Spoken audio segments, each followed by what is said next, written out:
Renascer da Esperança, de Sandra Carneiro, pelo Espírito Lúcio, parte 6, capítulo 28.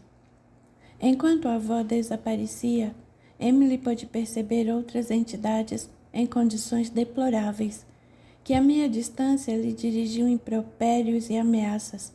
Pela primeira vez em plena consciência, vi aquelas tristes figuras. Entretanto, tomada de um novo sentimento, ela pediu a Deus que a amparasse, e também aquelas criaturas. Sentada, fitava longamente o mar e o entardecer, que se fazia majestoso e belo. Elevou o pensamento a Deus, sentindo uma leveza interior antes desconhecida, e agradeceu ao Criador pela vida. Deleitava-se com a beleza do mar, quando de súbito se lembrou de Lucrécia. Levantou-se então decidida, com forças renovadas e intensa vontade de prosseguir, de lutar e de viver. Voltou para a casa dos amigos que a abrigavam e os encontrou reunidos na sala. Sara abraçou-a carinhosa. Estava preocupada com você, Emily, onde esteve? Algo aconteceu comigo esta tarde. Depois de caminhar até esgotar minhas energias, adormeci. Acho que sonhei com minha avó Heloise. Ela me levou a algum lugar de que não me recordo. Tenho apenas fragmentos de imagens em minha mente. Sinto que depois desse inexplicável encontro, novas emoções me envolvem, como se emergissem de algum lugar dentro de mim mesma. Sei agora que estou onde deveria estar e tenho de prosseguir neste caminho em que a vida me colocou. Será que consegue me compreender, Sara? Posso compreendê-la muito mais do que imagina. Agora sente-se aqui ao meu lado. Precisamos dizer-lhe algo. Emily percebeu que toda a família de Sara a olhava de forma diferente. Seu esposo, sua filha Susana e seus filhos Henrique e André. Acatou o pedido da amiga e sentou-se no sofá. Notou então que Sara tinha os olhos vermelhos da mesma forma que o esposo. O que aconteceu? Algum problema? Sara segurou as mãos de Emily e lhe disse: há algo que precisa saber. O que foi? Por que estão assim tristes? O silêncio se instalou na sala, e Sara hesitava ante a revelação que devia fazer. Foi Emily que, ansiosa, insistiu. Por favor, estão me deixando angustiada. O que houve? É possível me contarem logo? Algum problema com Lucrécia? Sara, olhando-a firme nos olhos, apertou mais suas mãos e disse: Emily, você precisa ser forte mais uma vez. Precisa sustentar-se nessa experiência maravilhosa que teve hoje e seguir seu caminho, haja o que houver. Emily não desviava de Sara os olhos, imediatamente cheios de grossas lágrimas, que se precipitavam pela face e pingavam nas mãos unidas das duas. O que houve com Lucrécia? Perguntou Emily, pressentindo a resposta. Está doente? Lucrécia passou muito mal na prisão. Ninguém pôde explicar o que houve, mas nós sabemos que nada acontece sem que a providência divina permita. E o que houve? Onde ela está? Onde está Jairo? Diante do mal-estar de Lucrécia e sem saber o que fazer, eles soltaram temporariamente a ambos. E estão no hospital? Não, Lucrécia está em casa. Soltando-se das mãos carinhosas da amiga, Emily se levantou dizendo: pois então vamos imediatamente vê-los, precisamos ajudá-los. Emily, sente-se, por favor. Não, precisamos ir já. Há amigos nossos lá agora, e logo nos juntaremos a eles. Mas antes precisa saber que Lucrécia está realmente muito mal. E por que não está no hospital? Emily, não há esperanças de recuperação. O médico aconselhou Jairo a deixá-la em casa. Meu Deus, não é possível. Na última vez em que a vi estava tão bem. As lágrimas não cessavam de descer pela face de Emily, que começava a revoltar-se pela situação daquela que tanto ajudara. De repente viu a figura doce de Lucrécia, envolvida por sua suave luz, entrar pela sala. Espantada, observou os outros à sua volta, buscando verificar se também a viam. Sara respondeu com a cabeça e disse: ela veio nos ver em espírito. Lucrécia, olhando melancolicamente para Emily, falou: não se atemorize nem desanime. Nunca se esqueça de que está na terra por uma razão. Portanto, prossiga realizando e construindo, confiando em Deus e apoiando aqueles de que você necessitarem. Ainda que lâminas afiadas da maldade e da incompreensão afiram, lembre-se de que somos sempre testados em que já erramos. Portanto, haja o que houver, não desista. Deus a estará amparando através de muitos mensageiros. Aproveite a oportunidade que ele lhe concedeu e prossiga confiante. Emily chorava profundamente comovida. Lucrécia aconselhou: não chore. Sinto intensa paz em seu coração. Deixo a terra consciente de que deve cumprir meus deveres para com o Criador. Embora a dor me visitasse muitas vezes, Deus bom e misericordioso abriu portas e mais portas de consolo e amparo, ajudando-me a cruzar a jornada com êxito. Desejo agora que ele a proteja e fortaleça. Lucrécia se dirigiu a Sara. Obrigada, minha querida, por ter sido as mãos de Deus sobre a terra a me socorrer. Deus a ajude. Emily tentou dizer alguma coisa, porém a imagem desapareceu em meio ao grupo. Ela olhou desesperada para Sara em busca de uma explicação diferente da que já sabia. A amiga abraçou apertado e disse: Lucrécia se foi, Emily. Agora Jairo precisa de nós mais do que nunca. Vamos nos juntar a ele depressa. Sem dizer nada, Emily sentou-se e aguardou os preparativos da família. Depois saiu com eles em direção à pequena casa de Jairo. Caminharam em silêncio pela trilha escura que os levava da vila até a casinha beira-mar. Ao se aproximarem, perceberam intensa movimentação. Alguns amigos chegavam e outros saíam. Quanto mais perto, mais descompassado batia o coração de Emily. Os pensamentos se atropelavam e a emoção parecia querer engoli-la. Contudo, as palavras de Lucrécia ainda ressoavam em seus ouvidos e lhe davam forças. Quando entraram, um amigo confirmou que já sabiam. Lucrécia não resistira. O coração, aparentemente fraco, não mais funcionava normalmente, e há cerca de 2 horas havia parado por completo. Ela se fora. Emily caminhou devagar pela sala e entrou no pequeno quarto. Jairo acariciava o rosto inerte da esposa sem chorar. Em suas mãos, o exemplar do Novo Testamento que tantas vezes vira Lucrécia lendo. A jovem parou à porta do quarto sem poder mover-se ou falar. Jairo, ao vê-la, caminhou em sua direção, abraçando-a em lágrimas comovidas. Ela permaneceu parada sem saber o que fazer, dominada pela dor e pela emoção. Jairo então estendeu-lhe o livro. Ela pediu que lhe entregasse o Novo Testamento. Queria que ficasse com você. Pegando o pequeno livro, Emily sentiu-se tomada pelo desespero. Jairo disse: ela amou muito Emily e desejou ardentemente que você encontrasse o caminho do bem e do amor. Abraçada a ele, Emily chorou sentida e longamente. A noite arrastou-se lenta. A manhã trouxe os primeiros raios do sol.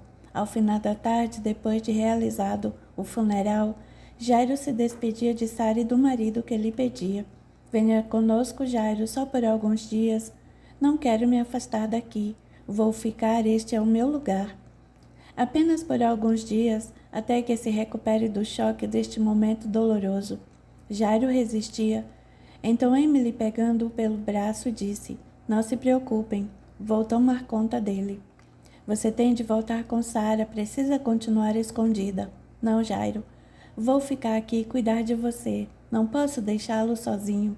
É o mínimo que posso fazer por Lucrécia. Não importa o que disserem, vou ficar. Mas estão à sua procura, é perigoso. Vamos enfrentar com coragem o que nos está destinado, não é mesmo? Não foi isso que Lucrécia nos ensinou? Deus haverá de nos amparar, eu vou ficar. Diante da firmeza com que Emily se dispôs a ficar, os amigos sentiram que não havia nada a fazer ou falar. Conformada, Sara despediu-se dela com um longo abraço. De braço dado a Jairo, Emily retornou silenciosa.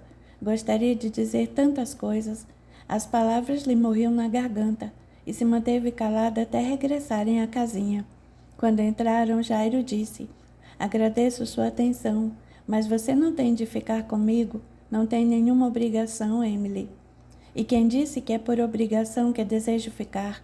Sinto vontade de estar aqui com você, perto de tudo que me trouxe de volta a esperança de viver, Jairo. Deixe-me ficar, por favor. Sei que tinha muitas resistências à minha presença aqui. Apenas receava por nossa segurança. Com toda razão, vejo o que foi acontecer por minha causa, por minha culpa. Se não tivesse aparecido, não teria trazido meus problemas para vocês, não teriam sido presos, e quem sabe Lucrécia ainda estaria aqui. Lucrécia tinha um coração enfraquecido. Não foi a primeira vez que se sentiu mal por causa disso. As dificuldades e experiências pelas quais passou a oprimiram muitas vezes. Ultimamente ela estava feliz como muito não havia. Não, Emily, não creio que tenha sido a prisão o problema. Além do mais, ficamos lá pouco tempo e logo ela começou a sentir-se mal. Talvez estivesse preocupada, com medo, e por isso teve a crise. Não sei, talvez não. Eles a maltrataram? Não desta vez.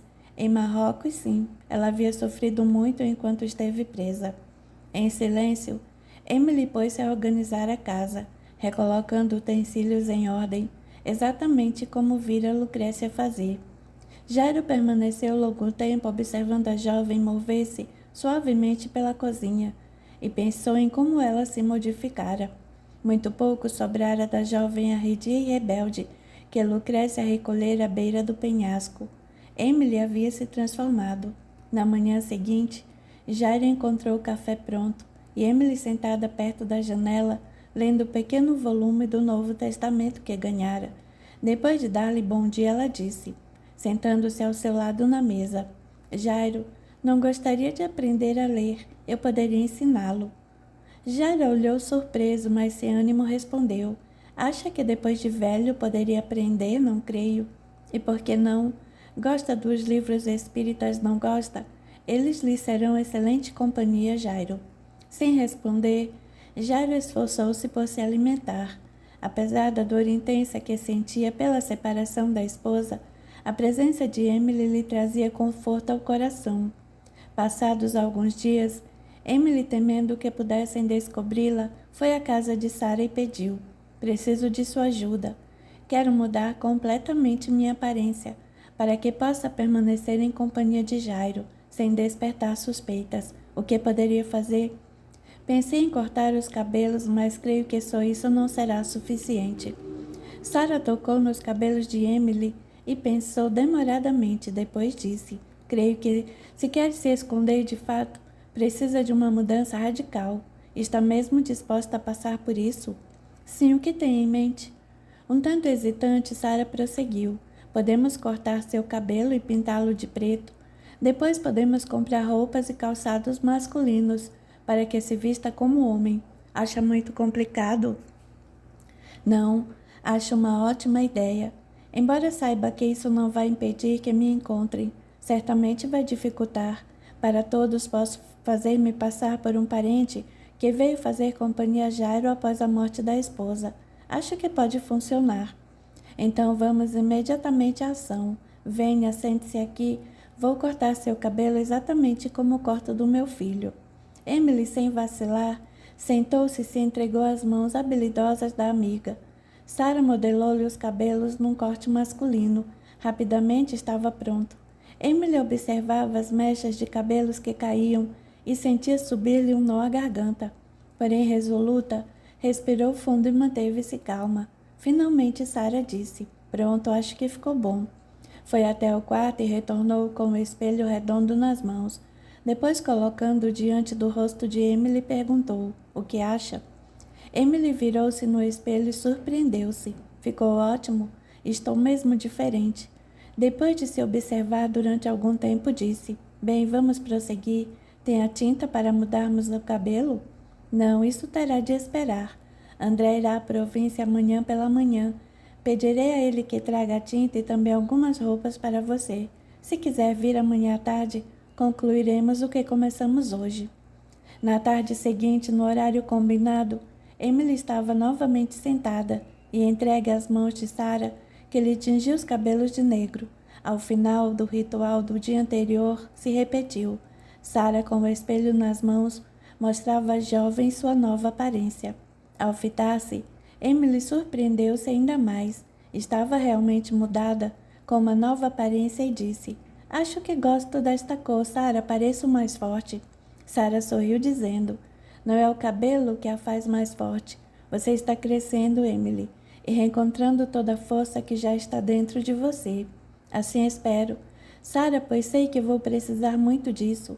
Quero minha filha de volta e vou lutar por ela. Não vou mais desistir. Os conhecimentos que venho adquirindo estão me esclarecendo muito, e o Evangelho vem me dando força interior para acreditar e perseverar. Não sei ainda por onde devo começar, e por ora aguardarei a orientação que, sei, chegará no momento oportuno. Precisa se manter firme, aberta às orientações e com o coração cheio de esperança. É isso mesmo. Viu como você está mais forte? Nada à sua volta mudou, ou melhor, ocorreram mais problemas e dificuldades, só que agora você está diferente. Com certeza irá encontrar o que procura, e com a bênção de Deus alcançará seus objetivos. Emily concordou sorrindo e disse, e as roupas conseguiram? Aqui estão. 2 calças e 2 camisas foi o que pudemos trazer. Assim que for possível. Não é necessário mais do que isso. Já posso me virar bem. O importante é que continue oculta aos olhos daqueles que me procuram. Se me encontrarem agora, não sei o que poderei fazer. Não tenho um plano claro e ficaria tudo mais difícil. É bom estar preparado, inclusive com mais informações sobre o que fato aconteceu naquela noite. Emily refletiu e ficou longo tempo em silêncio. Seu entristeceu-se, mas ela lutou intensamente para não desanimar, e levantando-se de um salto disse, você tem razão, há muito a ser feito. Obrigada mais uma vez, Sarah. Cada vez mais compreendo o grande carinho e a confiança que Lucrécia nutria por você. Agora tenho de ir. Pensei que você fosse jantar conosco. Não posso. Jairo está sozinho e fiquei de preparar-lhe o jantar. Sarah, percebendo o carinho que Emily manifestava pelo amigo, não insistiu mais. Emily se despediu e, vestida com roupas masculinas, dirigiu-se à pequena casa de Jairo à beira-mar. Quando ele a viu entrar, espantou-se sem reconhecê-la. Posso ajudá-la em alguma coisa, rapaz? Não está me reconhecendo, Jairo? Emily? Não reconheci você, mas sua voz é inconfundível. O que você fez, minha filha? O que fez com seu cabelo e que roupas são essas? Ora, Jairo, preciso continuar aqui sem ser reconhecida. Achei melhor tomar algumas providências que contribuam, e me parece que funcionou. Não estou mesmo irreconhecível. Olhando com atenção e, sobretudo, depois de ouvir sua voz, fica mais fácil reconhecê-la. Mas a princípio não reconheceu? Não, a princípio não. Ótimo, já é alguma coisa. Bem, vamos ao jantar. Jairo permaneceu longo tempo observando Emily, que se movimentava pela cozinha, preparando o jantar. Lembrava-se dela nos primeiros dias em sua casa, sem esperanças e totalmente abatida. Não era nem a sombra da jovem que tinha diante de si. Que mudança em tão pouco tempo! Fazia mais de 5 meses que chegara e as mudanças eram notórias. Acompanhada de Jairo, ela continuou participando do pequeno grupo de estudos. Ao terminar o livro dos espíritos, leu outro, assim como devorava as revistas espíritas que Sarah lhe emprestara. Deixava-se envolver pela luz que os estudos lhe traziam, compreendendo cada vez melhor o que se passara em sua vida, até aquele momento. Frequentando as reuniões com sincero interesse em aprender, sentia-se mais e mais equilibrada. À medida que se deu conta de que suas crises eram influências espirituais de inimigos do pretérito, foi capaz de assimilar o fato com rapidez e, estudando mais intensamente, buscava na oração perdão daqueles que a perseguiam. Lia diariamente, com carinho especial, o Novo Testamento, que a amiga lhe deixara. Não se separava dele nunca, e a exemplo dela o lia todas as manhãs. Emily sentia que os ensinamentos de Jesus nunca haviam sido tão claros para ela. Nunca as lições haviam penetrado em sua alma com tal profundidade, e nunca antes tivera tanta necessidade de colocá-las em prática. O Espiritismo lhe descortinava respostas para as questões que haviam torturado por muitos anos. Isso lhe trazia paz e serenidade, e ajudava também a compreender a doutrina de Jesus, e agora ela enxergava que sem praticá-la, pouco ou quase nada adiantaria, tão somente conhecê-la. Além disso, sentia lentamente brotar dentro dela novas energias que lhe traziam esperança para continuar procurando reconstruir sua vida. Em muitas ocasiões, sentia a presença ameaçadora dos antigos adversários espirituais, mas aprendeu a levá-los em oração até Deus e passou a ter maior controle sobre si mesma. As crises que a dominavam passaram a acontecer somente nas reuniões, quando então ela servia de intermediária aos espíritos esclarecidos, que traziam importantes conhecimentos ao grupo, contribuindo para o crescimento de todos. Desse modo se dava utilidade àquilo que ela tanto temera e de que fugira anos seguidos. Enquanto aprendia, ensinava Jairo a ler. Ele se desenvolvia rapidamente e em pouco tempo já estava lendo sozinho as primeiras páginas de O Livro dos Espíritos. Emily ficava satisfeita quando, caminhando pela cozinha no preparo de alguma refeição, ouvia Jairo ler na varanda, ainda que com dificuldades, as primeiras palavras. Sabia quanto isso era importante para o amigo e se sentia feliz em ajudar. Capítulo 29. Sem dificuldades, Emily incorporou o personagem que criara, fazendo-se passar por um sobrinho de Jairo, e assim o auxiliava quando podia. Naquele dia, logo após o almoço, Jairo iria até a província negociar com os compradores as condições do pescado para a temporada. Quando se sentava para almoçar, ela disse: Jairo, gostaria de acompanhá-lo à cidade. Acho muito perigoso, Emily. Ainda há cartazes estampando seu rosto por toda parte. Olhe bem para mim, Jairo, observe. Estou olhando e não vê o quê? Jairo, até nossos amigos demoraram a me reconhecer quando cheguei assim de cara nova, pela primeira vez em nosso grupo de estudos. Se para eles que convivem comigo foi difícil, imagina para os outros. Acho que eu e Sarah fizemos um ótimo trabalho. Não irão me reconhecer. Emily, realmente você está bastante diferente, mas acreditar que está irreconhecível é um exagero.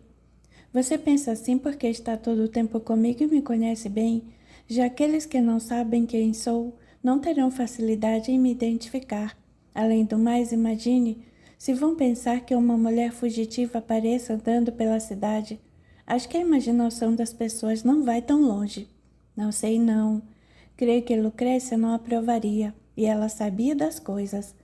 Ao ouvir o nome da amiga, Emily calou-se pensativa, depois disse: Sinto saudade. Gostaria de poder fazer mais por ela, retribuir de alguma forma tanto bem que ela me fez. Jairo permaneceu em silêncio, olhos rasos d'água, lembrando-se da esposa com extremo carinho, e Emily insistiu: Vou com você. Por que se arriscar tanto, Emily? Já não há risco suficiente em você ficar aqui, onde já foi procurada? O que deseja fazer na cidade é perigoso. Deixe que o tempo passe e que a lembrança esmaeça. Espere ao menos que não haja anúncios com sua foto pela província. Não creio que cessarão, porque você não conhece aquela família, Jairo. Eles nunca desistem. São tenazes em suas decisões. Os dois terminaram o almoço calados e no final Jairo disse: Se nunca desistem, é mais um motivo para que você não se arrisque, porque querem tanto você de volta. E depois de prolongado silêncio de Emily, ele perguntou diretamente: Afinal, o que aconteceu naquela noite, Emily? Não sei ao certo, Jairo. Ainda tenho dúvidas sobre meus atos. Sei que conscientemente jamais fiz qualquer mal a Ricardo ou Cíntia, a quem amo profundamente. Mas quando ficava sob influência espiritual daqueles que me perseguem, perdi o controle sobre mim mesma e não sabia o que fazia. Em geral, eram palavras agressivas, muitas vezes acompanhadas de gestos sensuais e lascivos. Obviamente, isso assustava muito meu marido. Apesar de me conhecer bem, não sabia qual seria minha atitude nessas circunstâncias. Uma única vez, e sem dúvida a pior delas, Ricardo me disse que tentei agredir nossa filha. Foi quando fiquei realmente assustada e por isso penso, Jairo, que eu até possa ter feito aquilo de que me acusam. Todavia, o que me deixa mais confusa é que naquele dia eu não tive crise alguma. Havia passado a tarde toda com Cíntia e estávamos particularmente tranquilas. Ricardo chegou à noite e eu supervisionei a preparação do jantar como costumava fazer. Estávamos sentados à mesa, e Ângela, nossa principal serviçal, se preparava para nos servir o jantar. Tudo transcorrera normalmente naquele dia. Nada de estranho ou incomum foi quando eles chegaram. Emily se calou, visivelmente perturbada com as lembranças que lhe vinham à mente. Era a primeira vez desde que tudo acontecera que falava do assunto em detalhes. Jairo arriscou perguntar: quem? Isabel, Fernando e o Dr. Francisco. Aquele que esteve aqui cuidando de você. Ele mesmo, Jairo. Mas que coincidência absurda! Jairo ficou intrigado e atento, ouvindo Emily, que continuou: invadiram minha casa e me acusaram de estar tentando matar os dois. Seguiu-se tremendo mal-estar. Pediram para analisar a comida e ninguém entendia nada. Cíntia, assustada, permaneceu muda. Ricardo levantou-se indignado com a invasão em nossa casa e, querendo proteger-me, enquanto Isabel me acusava agressivamente, dizia que sempre soubera que era uma pessoa desequilibrada, doente e que havia chegado ao extremo de tentar matar a própria família.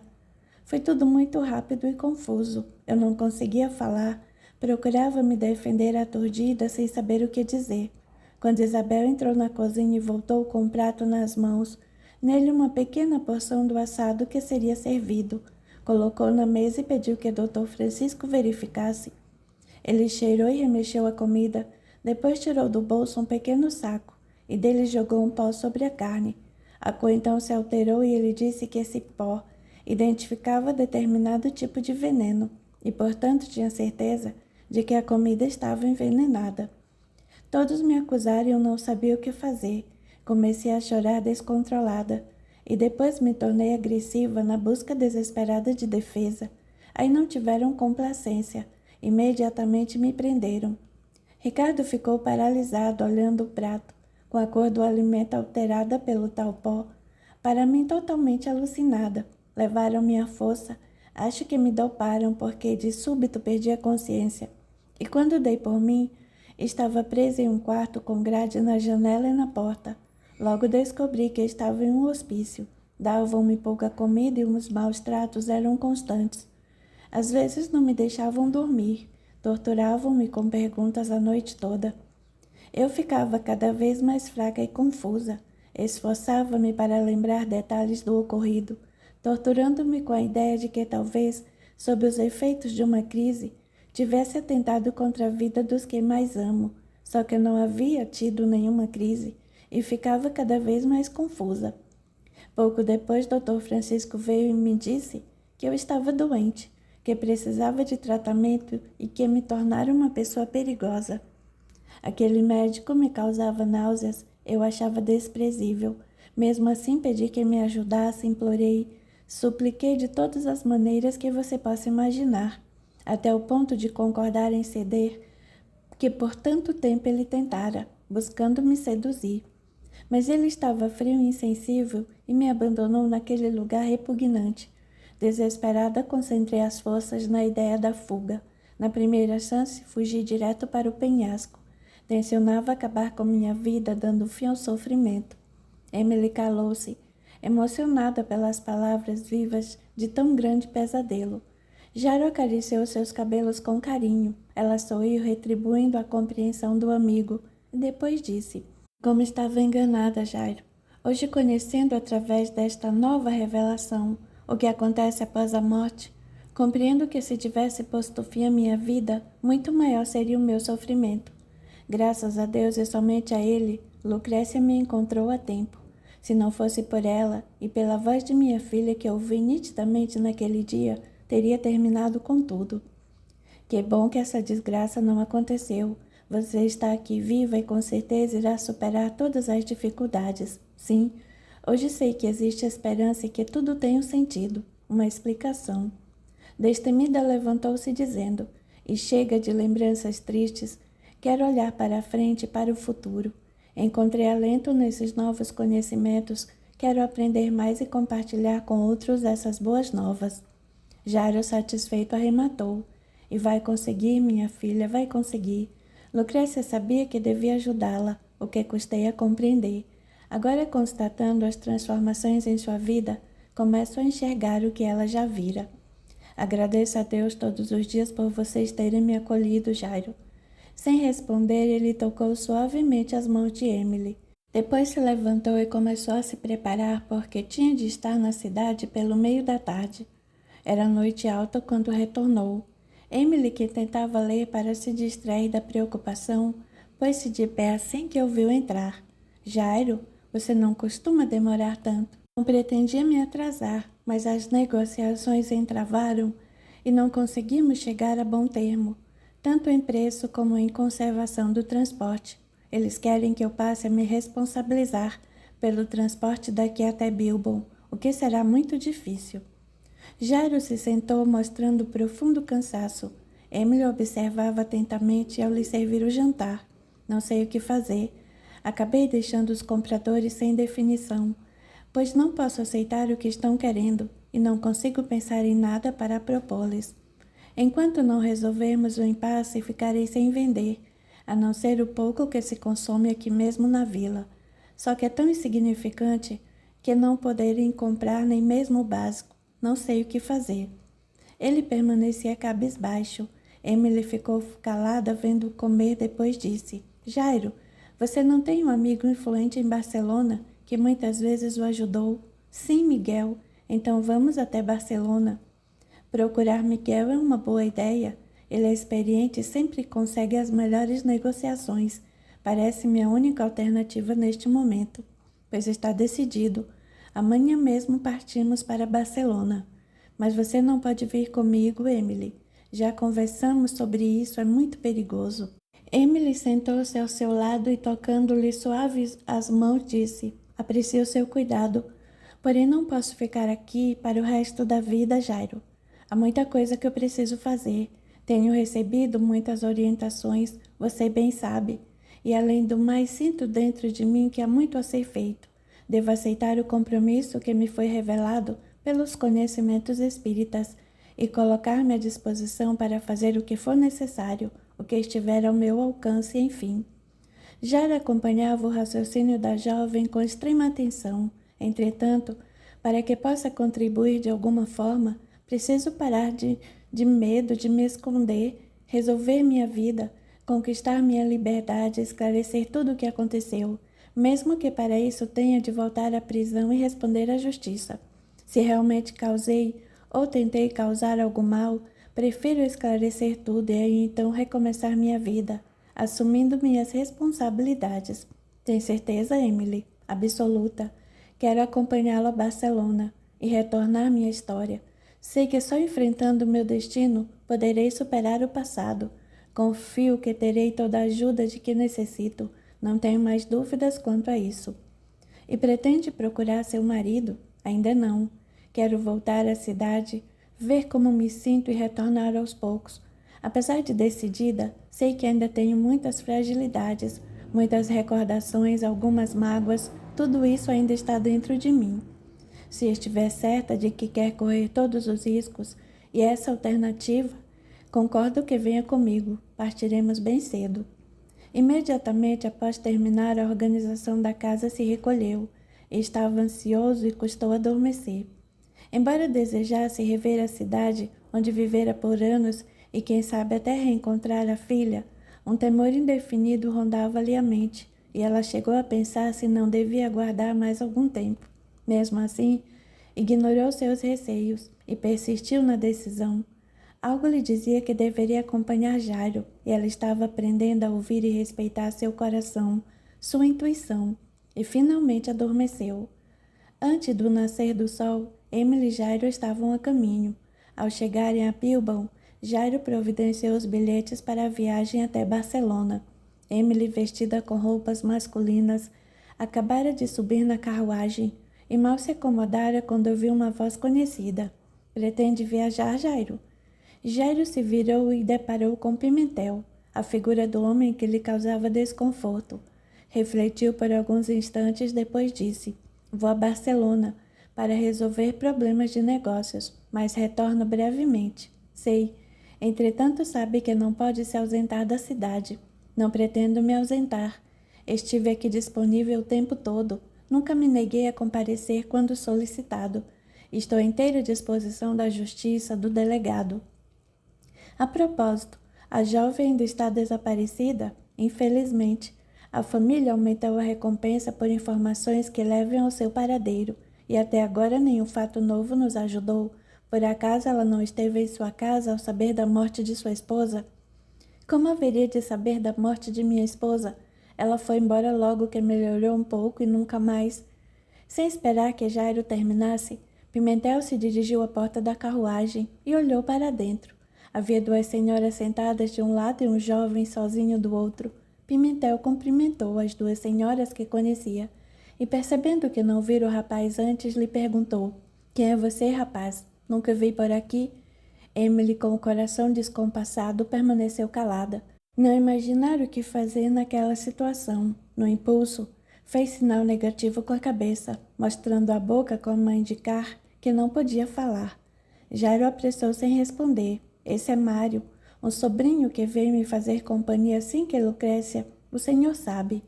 "Acho que ouvi algum comentário a respeito. Ele não fala?" "Não, é mudo de nascença. Ouve, mas não pode falar. Veio ajudar-me com a pesca. O senhor não ignora que minha esposa, além de ser dona de casa, ajudava muito com meu trabalho."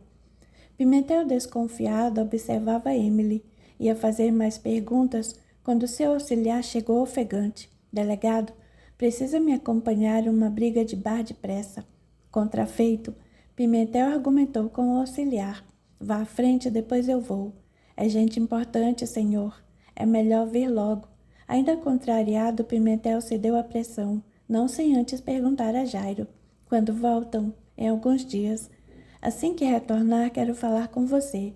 Daremos prosseguimento às investigações. Precisamos de alguma pista, algo que nos leve até a maluca e depressa." "Estou à disposição. Veremos. Aguardo seu regresso. Sem demora vou em seu encalço." Sem dizer mais nada, Pimentel seguiu o auxiliar e desapareceu. Jairo acomodou a mala e também subiu. A carruagem partiu para a longa viagem. Depois de se ajeitar, Jairo olhou para Emily, que, pálida, conservava a cabeça baixa. Sabia que não poderia proferir uma só palavra ao longo de toda a viagem e espiava de canto de olho as duas senhoras, que também os examinavam. Em uma das pausas da viagem, longe delas, Jairo disse a Emily: "Não imaginava que ele estivesse por ali tão cedo. Que homem! Dizia que está em toda parte, parece até que adivinha." "Adivinha ou é sugestionado, Jairo?" "É verdade. Nunca podemos nos esquecer. Nunca." A viagem prosseguiu tranquila e, com exceção do desconforto causado pelo silêncio, foi uma agradável jornada. A paisagem era exuberante.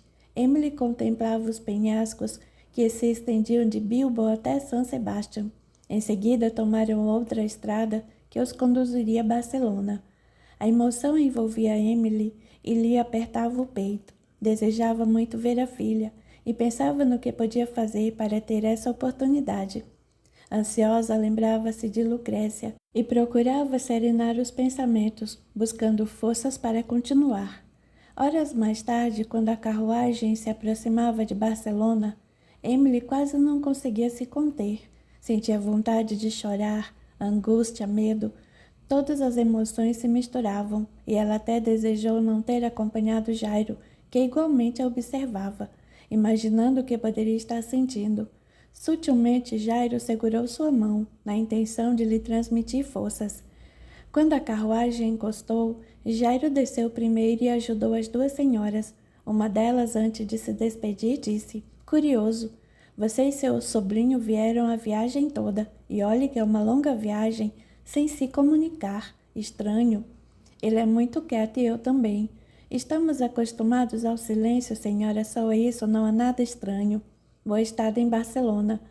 Tão logo as duas senhoras se afastaram o suficiente, Emily explodiu. "Nossa, que coisa horrível ficar tantas horas sem falar. Meu Deus, pensei que fosse enlouquecer." Jairo sorriu. Foram para a casa de Miguel, passando no caminho pela livraria que Jairo conhecera. Assim que entraram, Jairo reconheceu o dono. Emily viu que havia poucos livros espíritas nas prateleiras. Jairo lembrou-se da grande remessa, que já deveria estar lá, e então perguntou, após cumprimentar o proprietário: Os livros que estavam aguardando ainda não chegaram. Chegaram, mas foram confiscados. Confiscados porque, se souber por quem, logo imaginará por quê. Foi uma ordem do bispo Dom Antônio. Como? As autoridades já não haviam liberado a entrada dos livros? Estavam liberados, porém a igreja tem força junto a muitas pessoas influentes. Parece que Dom Felipe interferiu, atendendo ao pedido de Dom Antônio. Emily estremeceu ao ouvir o nome do sogro. Procurou controlar-se e perguntou: e o que vão fazer com os livros? Trancá-los a 7 chaves em algum convento? Muito pior. Vão queimá-los onde executam os condenados. Não é possível. A Inquisição já acabou. Será que pretendem ressuscitá-la? Tem razão, é preocupante. Toda vez que a intolerância ofusca a verdade, é perigoso para a sociedade. Os livros espíritas vêm trazendo novo conhecimento, iluminando consciência, têm despertado as pessoas para a realidade espiritual e para a possibilidade de melhor conduzirem suas vidas. Mas muitos, e tão interessados em calar a voz da verdade e fazer que todos permaneçam em sonolência e profundo torpor, assim o domínio é mais fácil. Os que apoiam a nova revelação estão temerosos de que uma atitude como essa fortaleça a perseguição àqueles que se interessam pelo Espiritismo. Perseguição, sim, existe uma perseguição velada, empreendida pela Igreja contra aqueles que demonstram qualquer interesse pela nova doutrina. O senhor conhece as pessoas que tenham sido perseguidas aqui em Barcelona? Sei de inúmeras intrigas que já foram tramadas contra aqueles que ousaram despertar. Na maioria das vezes, os adversários agem de forma sutil para não serem acusados diretamente. Sei de pessoas que quase passam fome, desprovidas que ficam de trabalho, por interferência direta da Igreja. Outras são realmente caluniadas em sua conduta e até acusadas de atos que não praticaram. Emily olhou significativamente para Jairo, que de imediato adivinhou-lhe os pensamentos. Continuaram por mais algum tempo conversando sobre o perigo que rondava aqueles que se interessavam pelas descobertas espíritas. Ao se despedirem, Emily perguntou: não há nada que se possa fazer para impedir que os livros sejam destruídos? A orientação vinda da espiritualidade superior para nada fazer, apenas orar e aguardar os acontecimentos. E quando pretendem cometer esse ato bárbaro? Amanhã pela manhã. Ao despedir-se finalmente do livreiro, Emily disse: amanhã estaremos lá. Muitos espíritas e simpatizantes comparecerão no ato de resistência e protesto, assim como intelectuais e artistas que não aceitam o que a igreja está fazendo. Ao sair da livraria, Jairo e Emily foram para a casa de Miguel. Depois da apresentação formal, falaram longamente sobre Lucrécia. Quando teve oportunidade, Emily perguntou, referindo-se ao que estava para acontecer na manhã seguinte: por que tanta resistência, Miguel? De que tem tanto medo? O espiritismo incomoda, porque leva as pessoas a tomarem posições, fazerem escolhas, e estas trazem consequências. As pessoas preferem não conhecer, para não ter de decidir. A Igreja abandonou o verdadeiro sentido dos ensinos de Jesus, tão presentes nos primeiros séculos do cristianismo. Os verdadeiros princípios do Mestre foram deturpados e a eles se sobrepuseram interesses de ordem material, poder e dinheiro. Emily respondeu assustada: não é possível. A Igreja sempre falou de Jesus. Falar é uma coisa, viver é outra bem diferente. Acho que é por isso que temem tanto o Espiritismo, que bem entendido e, sobretudo, vivenciado, leva fatalmente à mudança do homem e de toda a sociedade. À medida que a doutrina espírita nos esclarece a respeito da imortalidade da alma e da vida, que continua sempre, leva-nos a olhar para o presente sob outro ângulo, buscando o sentido de tudo o que nos acontece. A noção da preexistência da alma e dos efeitos do passado em nossa existência atual nos faz reconhecer a necessidade de transformação de nosso espírito, de modo a nos tornarmos verdadeiros cristãos. Leva-nos a amar a Deus e ao próximo, traduzindo esse amor em auxílio a todos os que precisam, em perdão das ofensas, em compreensão para com as dificuldades alheias. São tantos os ensinamentos puros que Jesus nos deixou e dos quais nos afastamos. Agora o Espiritismo traz à luz capaz de promover nosso reencontro com a mensagem de Jesus e nos convida ao esforço para nos melhorarmos, para reformarmos nosso íntimo pela vivência de suas lições. Certamente há muitos na terra e no espaço que desejam que os homens permaneçam arraigados à ignorância, presos aos preconceitos que os limitam, sépticos e materialistas, impedindo a evolução e a ascensão da humanidade. Apesar de tudo, haverá essa queima de livros. Isso irá atrapalhar a divulgação dos princípios espíritas, não? Talvez sim, talvez não. Aguardemos. O Espiritismo nasce sob a orientação de Deus e o amparo de Jesus. Confiemos na divina providência que tudo sabe. Vamos acompanhar o evento de perto, embora seja repugnante. Gostariam de ir conosco? Emily antecipou-se na resposta. Sem dúvida. Os três seguiram conversando por longo tempo. Miguel mostrou a Emily o trabalho de assistência aos aflitos e necessitados que estava desenvolvendo, o que a tocou profundamente. Capítulo 30. O dia amanheceu frio e nublado, como a pronunciar o ato infeliz que se haveria de testemunhar. Eram 9 horas da manhã e o local já estava lotado. Havia os que ali se encontravam para apoiar a igreja. Entretanto, também acorriam em grande número curiosos e defensores da doutrina anematizada. Aos adeptos e simpatizantes somavam-se os homens que, compreendendo o valor da liberdade de pensamento que se alastrava por toda a Europa, não aceitavam o retrocesso que aquela regressão representava. Jornalistas, escritores, filósofos, cientistas e outros intelectuais se uniam, revoltados por presenciar o fato ignóbil, contrário a todos os modernos movimentos de independência e progressos humanos. Em meio ao povo que se aglomerava estavam também Emily, Jairo e Miguel, junto com outros amigos. Embora Jairo a tivesse alertado para o perigo de ser reconhecida, Emily se sentia indignada demais com o que estava para acontecer e desejava aliar-se àqueles que tinham coragem de manifestar sua repulsa pelo gesto arbitrário e de profunda intolerância. Os livros foram atirados no centro da praça. Dezenas de exemplares de O Livro dos Espíritos, Livro dos Médios, além de inúmeras brochuras contendo mensagens e textos de diversos médios. Em minutos, uma pequena montanha de livros, cerca de 300 volumes, se formou e foi contornada pela multidão, que era contida por representantes da lei. Enquanto os livros eram julgados, diferentes manifestações se faziam ouvir. Alguns gritavam apoiando o clero, outros externavam seu repúdio àquele ato. Miguel observava tudo circunspecto. Em pensamento orava a Deus, pedindo proteção para a doutrina que nascia. Não permitia que nenhum sentimento de rancor ou mágoa se instalasse em seu coração e procurava lembrar-se de quantos, entre os primeiros cristãos, tinham sido queimados em luta heróica pela disseminação da Boa Nova de Jesus. Pensava que mais recentemente outros crentes sinceros se haviam imolado durante os obscuros tempos da Inquisição, lutando pelos princípios do cristianismo, sem se intimidar diante daqueles que lhe violavam a pureza.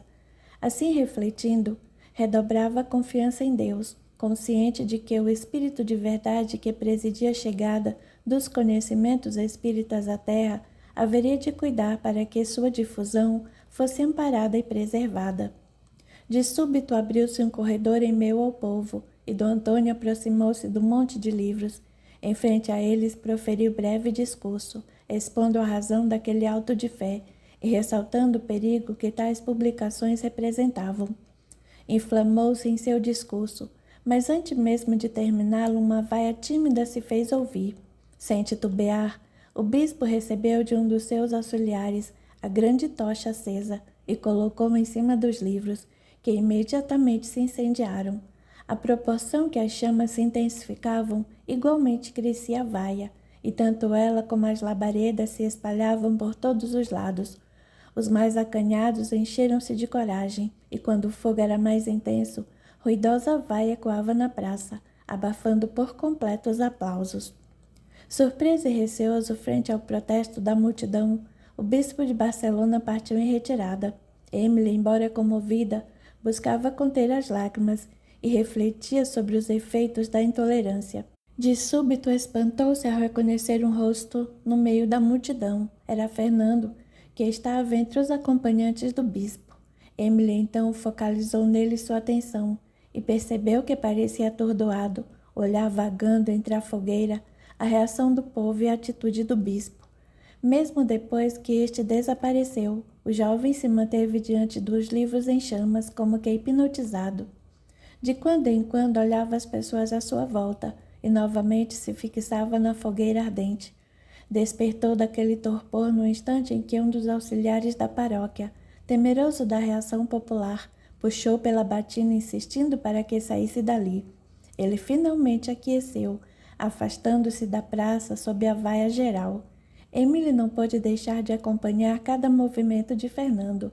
Logo que a maior parte das autoridades desapareceu, verificaram-se tentativa de apagar o fogo, o que foi impedido pelos policiais presentes. Só vê-lo quase extinto e praticamente todos os livros queimados é que eles deixaram a praça. A multidão, ainda tomada por forte comoção, pôde enfim se aproximar, quando nada mais havia a ser feito. Os livros estavam destruídos e apenas algumas páginas eram identificadas. As cinzas voavam ao sabor do vento, levando para toda parte os sinais daquele auto de fé. Após o fogo ter cessado por completo, a praça permanecia lotada e muitos ali ficaram sem saber o que fazer, inconformados com o que ocorrera. Aos poucos, porém, o local foi se esvaziando. Emily, Miguel, Jair e os outros amigos foram dos últimos a abandoná-lo. Emily estava entristecida. Chegou à casa de Miguel. Não fique triste, Emily. É revoltante. Nada poderá impedir o avanço da verdade, Deus não permitiria. Mas queimar os livros, ameaçando aqueles que se interessam pelo princípio espírita, já é demais. Isso não é nada, comparado ao que se sofreu para disseminar o cristianismo. Tenho certeza de que não impedirá o espiritismo de crescer na Espanha. Emily meditou por algum tempo, depois disse: gostaria de fazer algo para ajudar. Miguel observou e não respondeu, e ela, por sua vez, insistiu: acha que eu poderia colaborar de alguma forma, Miguel? Miguel olhou-a com amabilidade e disse: você certamente pode contribuir com o espiritismo, acima de tudo porque tem na divulgação de seus princípios um grande compromisso. Todavia, desde já lhe advirto, não espere que seja fácil. O que presenciamos hoje foi somente uma amostra do que muitos gostariam de fazer com aqueles que buscam a renovação em suas atitudes. Ainda que os frutos do trabalho sejam compensadores, a semeadura é árdua. Emily, em tom grave e muito sério, afirmou: estou convencida de que tenho compromissos assumidos antes de reencarnar. A vida se encarregou não só de mostrar-me um novo caminho, como de reacender a esperança dentro de mim. Não posso ignorar que minha existência se renova graças ao que venho aprendendo.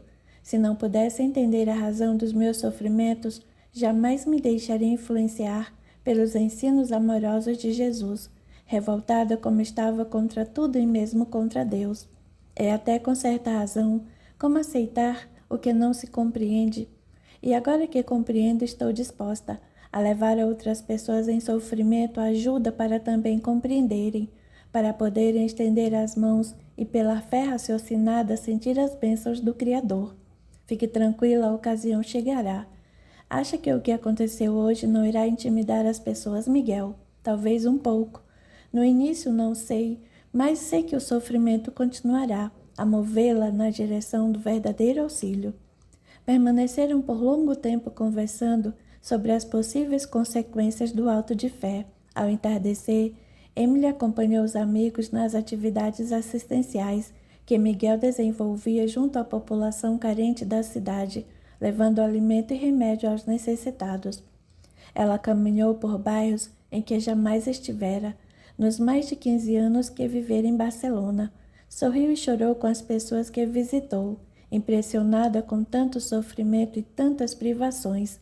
Viu crianças fracas e doentes. No entanto, quem mais a comoveu dentre todos foi uma das senhoras visitadas, que, em meio aos inúmeros problemas que enfrentava, comentou: está tudo certo, Miguel.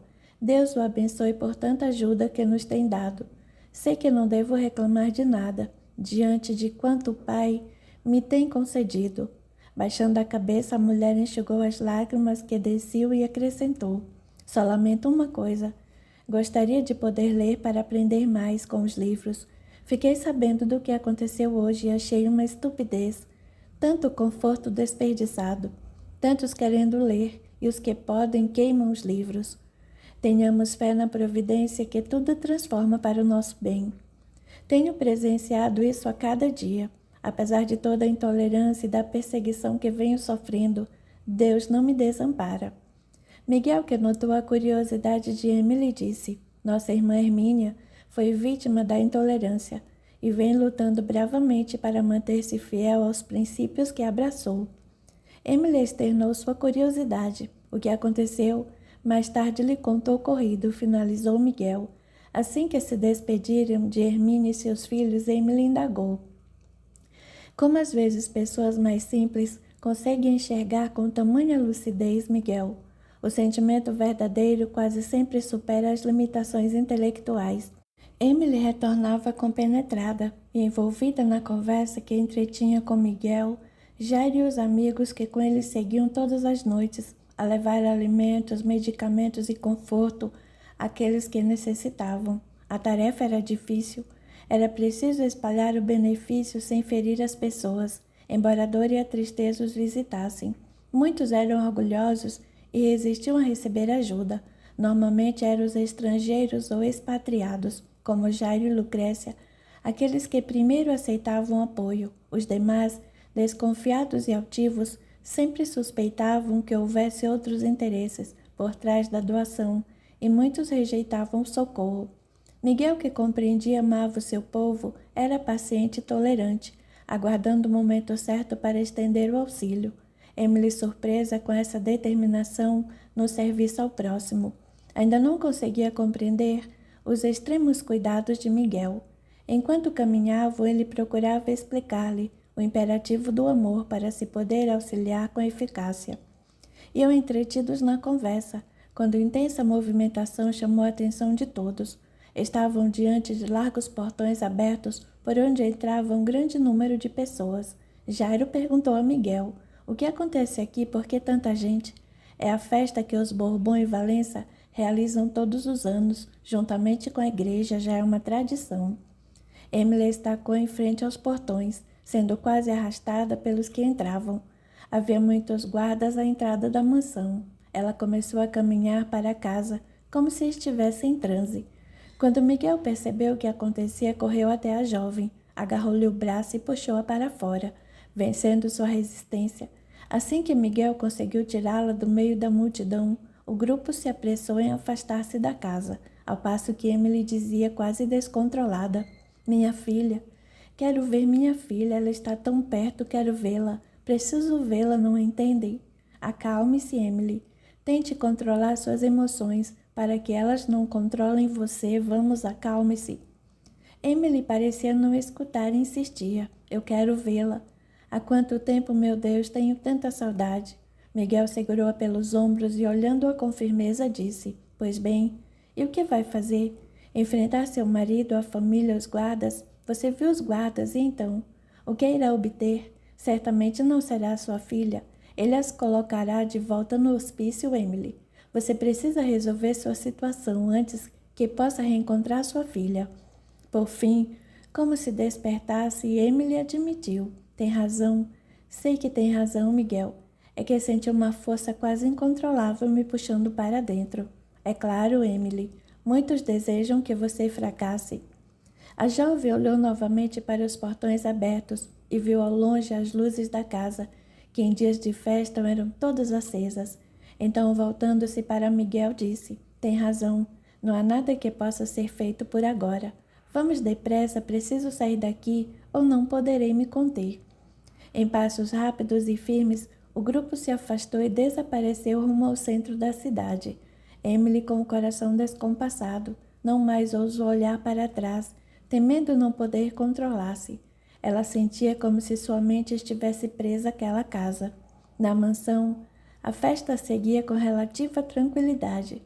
Alguns comentavam a reação inesperada do povo ao vaiar o bispo, que estava indignado com aquela manifestação. No mais, a comemoração transcorria como desejado.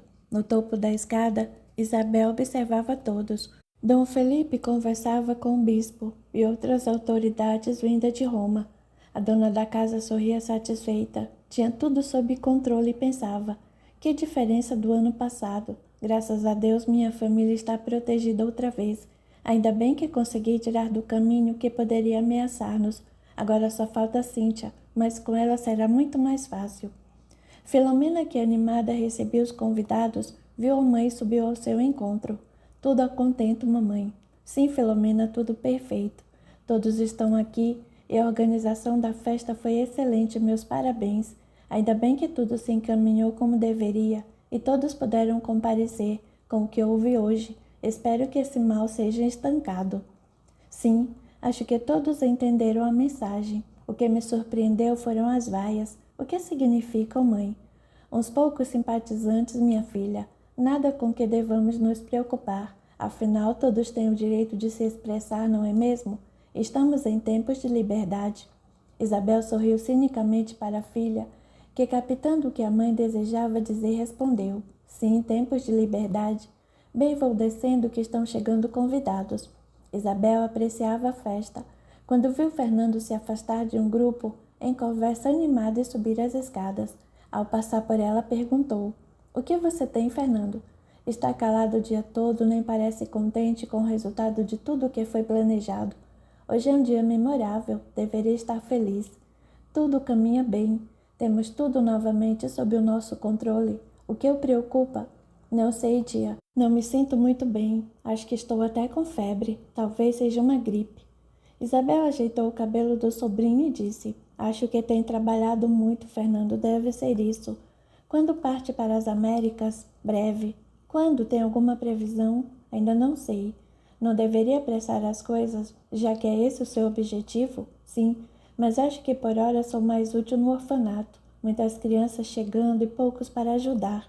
Não se atormente tanto, porque as crianças precisam de muita gente para cuidar delas. Imponha rigorosa disciplina e faça com que os mais velhos ajudem os mais novos.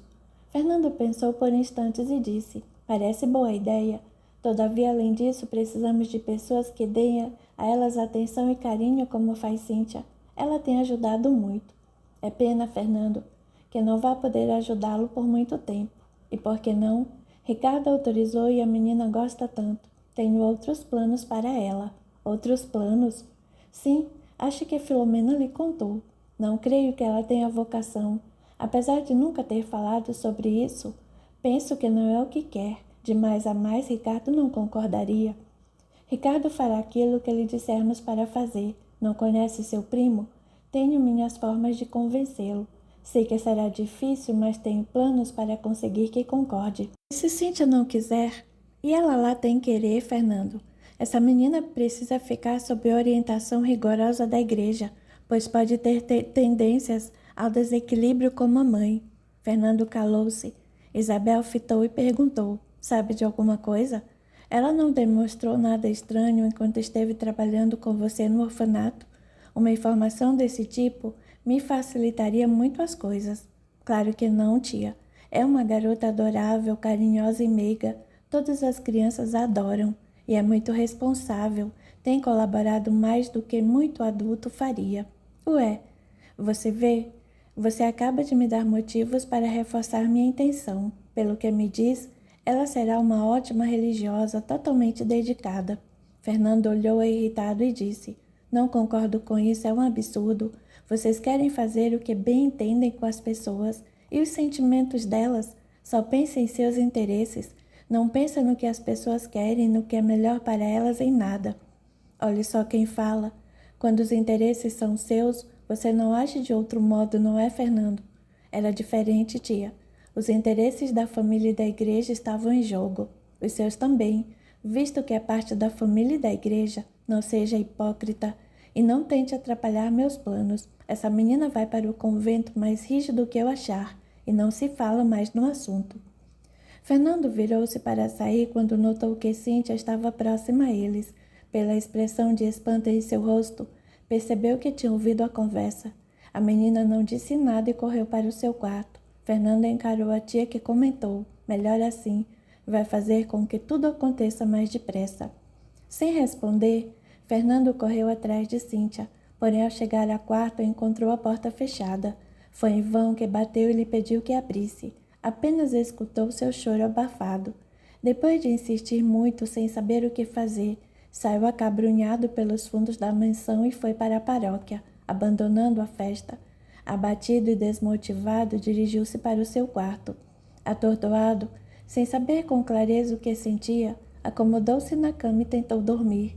Lembrou-se em detalhes do comportamento de Cíntia em sua primeira visita ao orfanato. Sem dúvida, tinha atitudes estranhas, como a mãe, que, no entanto, só havia auxiliado. Que força seria aquela que a tomava e a fazia agir como se dominasse questões que para ela eram desconhecidas? Fernando meditava e meditava, sem poder identificar nada de errado no que Cíntia havia feito, e se aquele fenômeno fosse algo bom, algo que viesse para ajudar. Alguns santos não tinham visões, não faziam coisas estranhas também. Sem poder dormir, levantou-se e andou pela paróquia. Parou junto a uma das imagens de Jesus e perguntou a si mesmo: e se esses fenômenos tiverem uma explicação razoável, e se não forem maus, meu Deus, quanta injustiça já terá sido cometida. Por fim, ele se ajoelhou diante da imagem e pediu com sinceridade a proteção de Jesus. Estava amanhecendo e Fernando continuava de joelhos quando ouviu o barulho. Era o pároco que regressava da mansão. Ergueu-se rápido, pois não queria que o vissem acordado, nem que soubessem que deixara a festa tão cedo. Trancou-se em seu quarto de novo e se ajeitou na cama. Ouviu quando o padre caminhou pelo corredor e por fim se fechou no quarto. O silêncio voltou ao templo, porém o coração do jovem padre estava perturbado. Ele não conseguia deixar de pensar em Cíntia, e agora lembranças de Emily lhe rondavam a mente. Capítulo 31. No retorno à casa de Miguel, Emily quis saber sobre a perseguição que Hermínia sofrera, descrente de que fosse responsabilidade da igreja seu atual estado de penúria. Ele contou em pormenores tudo o que sabia sobre a dura vida da mulher, sua luta corajosa após a morte do marido, para suprir as necessidades materiais da família. Depois a dor da excomunhão e em seguida a perda dos clientes, não restando ninguém mais que quisesse comprar-lhe os produtos. A filha mais velha, indignada, deixara a família e desaparecera. Havia muito não dava notícias, e Hermínia temia que estivesse comprometendo a própria existência pela revolta que trazia dentro de si. Apesar disso, mantinha-se fiel aos princípios espíritas que abraçara, consciente de que não poderia mais ignorá-los.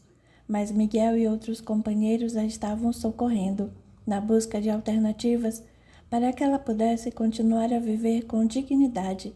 Tentavam enviar os doces que produziam, de excelente qualidade, para outros países. Emily ouviu o relato com atenção e depois disse: é impressionante o que fizeram a essa mulher. Nunca imaginei que as pessoas pudessem agir com tamanha crueldade. Aqueles que querem a qualquer preço impor sua vontade, que se deixam dominar pelo orgulho, acabam espalhando a dor e o sofrimento para quantos não se submetem aos seus propósitos. É contra essa conduta insana que lutamos, para que o amor triunfe sobre o egoísmo e a humildade, vença o orgulho. Somente assim seremos felizes. Emily continuou pensativa e enfim questionou: será que o que aconteceu comigo na noite em que fui presa poderia ser fruto de algo semelhante? Não duvido de nada, Emily. Você presenciou o que foram capazes de fazer hoje. Sim, creio que tudo é possível. E como vou descobrir, Miguel? Como poderei esclarecer toda essa história e libertar-me de vez daquilo que me acusam? Preciso fazer alguma coisa, não posso ficar apenas esperando. Então foi Miguel quem se calou e ficou pensativo. Depois, tocando suavemente o ombro dela, recomendou: tenha fé e paciência. Tudo tem seu tempo certo. Não adianta forçar as situações. Precisamos tentar compreender o movimento natural da vida. Muitas vezes, com atitudes ansiosas, atrapalhamos planos que estão sendo muito bem conduzidos pelos nossos orientadores espirituais, nossos protetores. Devemos confiar neles e prosseguir. Deus jamais nos desampara. E na hora certa abre portas que pareciam definitivamente fechadas. Tenha fé, tudo será esclarecido no momento certo. Contudo, há certas coisas que, por mais que me esforce, não consigo compreender. Miguel, sentado no sofá ao lado de Emily, disse: muitas coisas estão além da nossa capacidade atual de compreensão. Por isso precisamos desenvolver a confiança. Veja, não conseguimos entender ainda o que houve hoje. Muitos se perguntam por que a espiritualidade superior permitiu que algo assim acontecesse. Por que permitiu que a nossa doutrina de luz fosse vilipendiada dessa maneira, com seus principais instrumentos de divulgação destruídos em praça pública, condenados diante de todos no auto de fé? Há alguns que creem que isso realmente enfraquecerá o espiritismo e intimidará os espíritas. O que podemos responder? Emily e Jairo ouviu atentamente e Miguel continuou: devemos esperar com fé. Recebemos instruções para não fazer nada no sentido de impedir o que a igreja e as autoridades planejavam, que confiássemos na providência, pois tudo reverterá no bem de todos.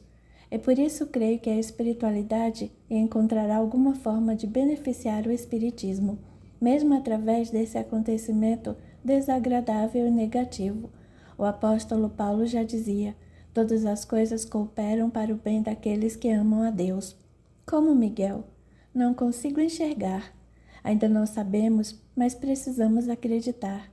Eles sabem melhor do que nós e enxergam bem mais longe. Se confiarmos e nos mantivermos firmes e fiéis aos que nos orientam, e acima de tudo às leis que Jesus nos revelou, as coisas serão encaminhadas para o bem de todos, inclusive o nosso. Emily, que estivera de corpo ereto, atenta ao que Miguel dizia, encostou-se inquieta no sofá e suspirou, dizendo: ah, Miguel, quanta paciência é preciso ter. Sem dúvida, paciência ativa e inteligente é fundamental.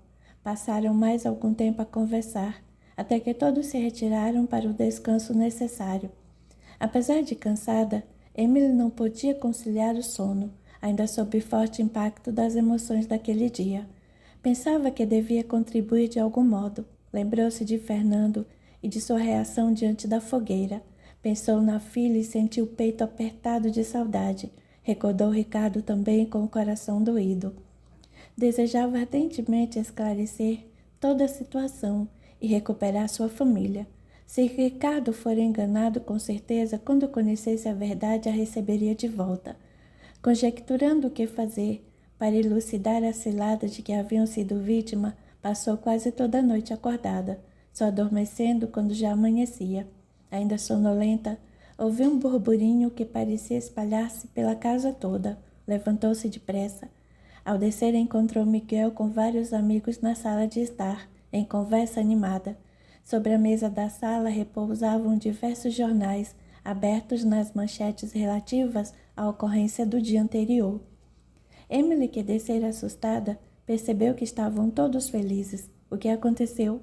Pensei que houvesse algum problema e vejo que, ao contrário, estão felizes.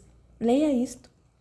Emily sentou-se e Miguel lhe entregou um dos jornais, o mais importante da cidade.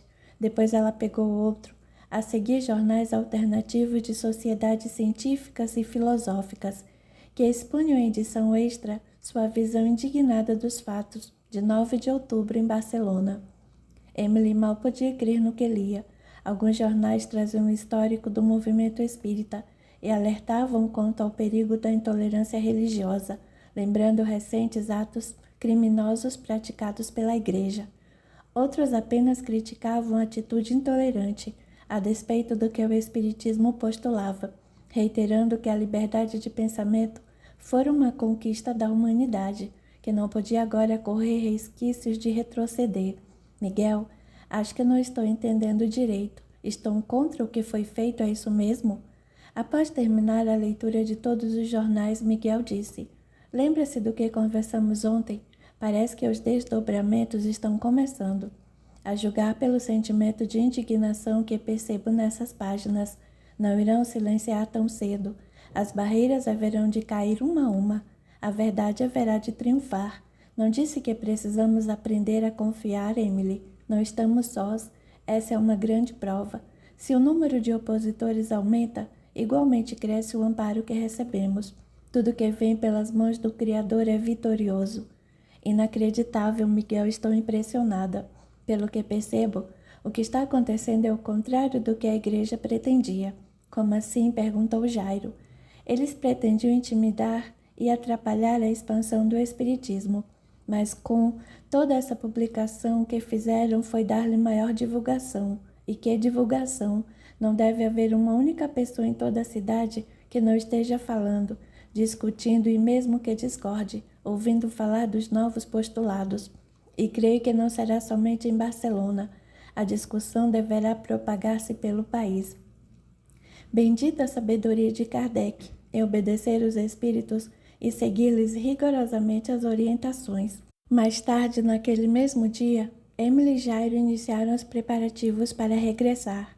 Ao vê-los organizar a partida, um dos colaboradores assíduos de Miguel perguntou a Jairo: "Precisam voltar tão depressa?"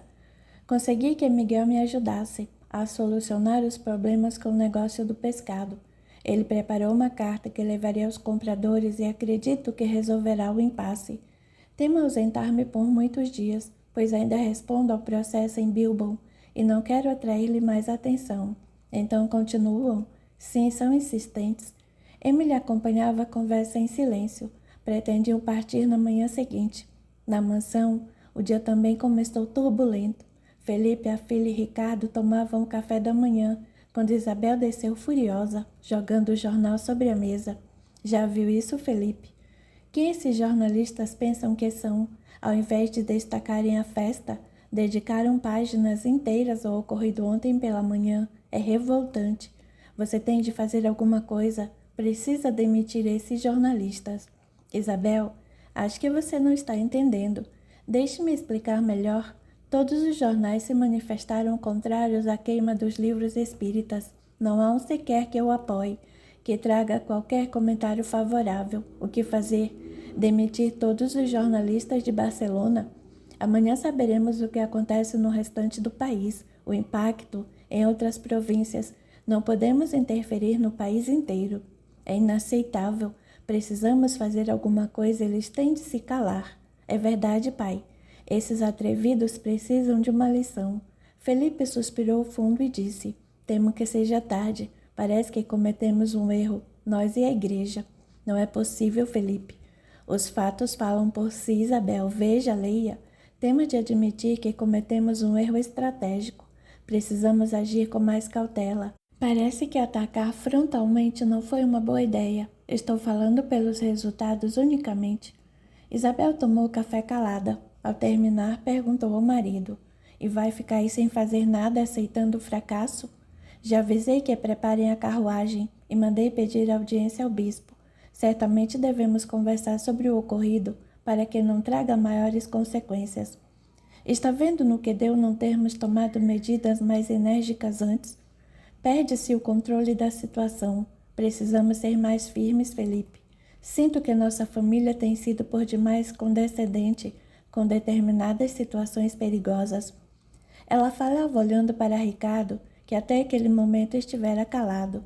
Frente à ausência da resposta do filho, prosseguiu: "Precisamos apoiar a igreja de forma cada vez mais ostensiva e fazer valer as tradições de nossa família, a fim de tomá-la totalmente invulnerável a ameaças como essa." "Do que está falando, Isabel?"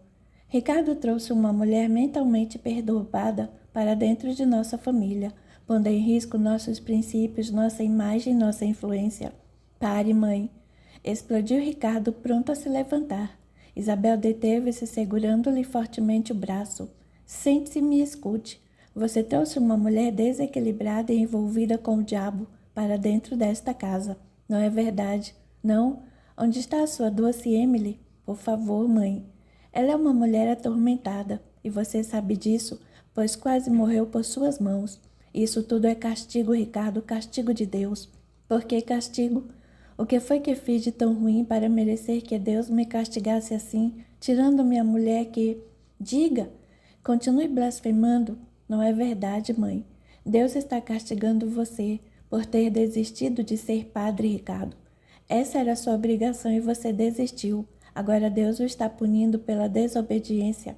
Isso é ridículo. Eu não tinha vocação alguma para servir a igreja. E não concordar com esse absurdo foi a melhor coisa que eu fiz. Não me sinto. Cale-se, Ricardo. Veja como está a sua vida. Um casamento fracassado, uma mulher assassina e desaparecida e uma filha. O que tem minha filha?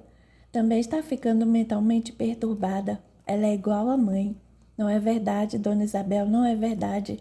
Cíntia é um doce de menina. Doçura igual a que tinha Emily. Muito doce, tentando envenenar você e a própria filha. Preste atenção, Ricardo. Cíntia segue os passos da mãe. Está ficando cada vez mais esquisita e logo sua mente estará descontrolada, exatamente como a da mãe, e a responsabilidade será sua, toda sua. Pelo amor de Deus, mãe, isso não é verdade. Claro que é. Filomena tem acompanhado a menina e sabe que digo a verdade. Cada vez mais quieta, mais estranha. Ela sente falta da mãe, é só isso. É muito mais do que isso, Ricardo. Só vejo um jeito de proteger sua filha. Qual é? Entregá-la a Deus, colocá-la a serviço da igreja. Não, jamais. Ricardo levantou-se agastado. Entretanto, dessa vez foi Dom Felipe quem o segurou, dizendo: Sente-se, Ricardo. Deixe sua mãe terminar. Já chega de atos voluntariosos que só nos trazem problemas. Ricardo, conquanto profundamente irritado, obedeceu. Isabel argumentou: Não vejo outra saída, Ricardo. Ela precisa de proteção. Eu a protegerei sempre. Você não entende. É preciso protegê-la de si mesma. Ela terá uma vida de serviços a Deus e à comunidade. Não lhe falta vocação, pergunte a ela. Gosta de ir ao orfanato, de ajudar as crianças. Sente-se bem naquele ambiente. Se a desviar do caminho, você será duplamente responsável e culpado. Escolheu mal uma vez, agora faça a coisa certa. Deixe que a menina seja orientada e protegida. Entre as paredes de um convento, longe da família, dos amigos da vida, perto de Deus, pois eu prefiro-a perto de mim. Não poderás protegê-la, da mesma forma que não pôde proteger Emily. Elas são iguais, Ricardo. Sua esposa tem sério desequilíbrio e a menina segue o mesmo caminho. Não percebe? Você estará contribuindo para que ela adoeça. Não quis ouvir no caso de Emily, sabe o que aconteceu? Preste atenção ao que está fazendo com sua filha. Ou toma uma atitude ou perderá o controle, então, a exemplo do que houve com Emily, será muito pior. Sem retrucar, Ricardo se levantou abruptamente e saiu da sala. Isabel dirigiu-se ao marido. Ricardo não quer escutar, não quer colaborar. Será pior para ele e para nós. Quando as coisas fugirem ao controle, não poderemos reclamar. Fale com ele, Felipe. Você tem toda a autoridade, tome uma atitude. Ele precisa obedecer-nos, fazer o que é melhor para todos. Você me deixou muito preocupado. Se Cíntia tem tendências a se comportar como a mãe, teremos realmente de fazer algo. Vou pensar numa solução. Não quero que se repita nesta casa. Nem eu. E precisamos agir rápido. A menina está crescendo. Este é o momento. Se enviarmos imediatamente, a aceitação será mais fácil para todos, inclusive para ela. A sociedade passa por fortes pressões. Precisamos preservar os nossos. Levantando-se, Dom Felipe disse em tom grave: Não me esperem para o almoço. Eu devo demorar.